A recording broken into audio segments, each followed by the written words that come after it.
I wanted to share some of my tips around goal setting that I've picked up along the way because I love goal setting and it's objective setting season.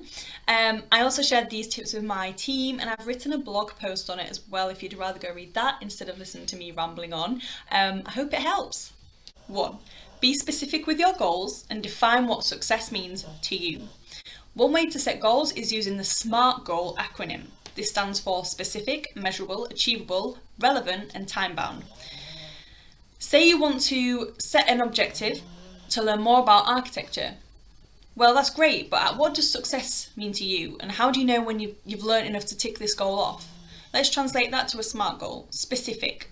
I'm going to land a new role by knowing all about AWS architecture. Measurable. I define my success by passing the AWS Solutions Architecture exam. Achievable. This is achievable because I can currently afford my time to study for the exam, plus my company will reimburse me if I pass. Relevant. This is relevant because currently I'm in tech and I want to move over to solutions architecture. My company's opening up a role in 6 months and this will be a perfect opportunity to do so. And then time bound.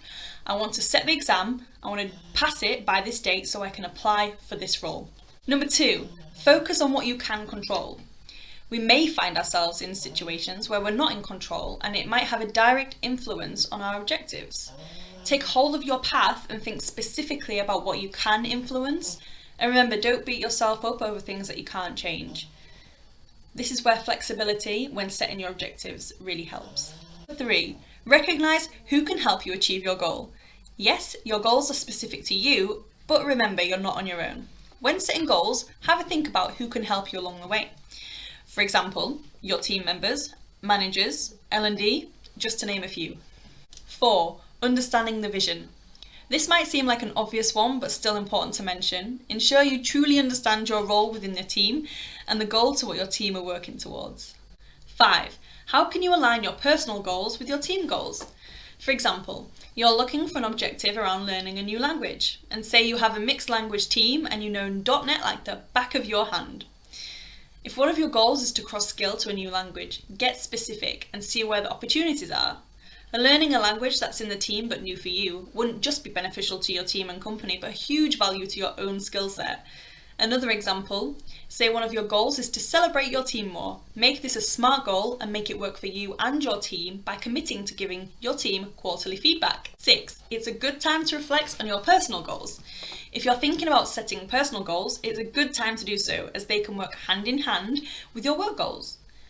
I'm going to use an example of practicing mindfulness as a personal goal and exercises to dramatically improve time management as an example work goal. Can you intertwine them to your work-specific goals? One example of this could be, I'm not commuting to work at the moment, so I'm going to practice a virtual commute for 20 minutes before I start work. And this will include the mindfulness session that I want to do, and it will refresh my mind for the day. Finally, number 7, objectives aren't just for Christmas or New Year. Your goals are your own and they're not a box ticking exercise just because you have to do them. They're genuinely there to help your journey. Don't spend a week pushing something out because you have to and then never look at it again until your performance review. Whenever you set your to-do list, so monthly, daily, weekly, whatever it is, check back to your goals. Check, are they aligned? There we are, there's my 7 tips. If you have any other tips, I would love to hear them. Please comment in a thread. I'll also post the blog post in this message too.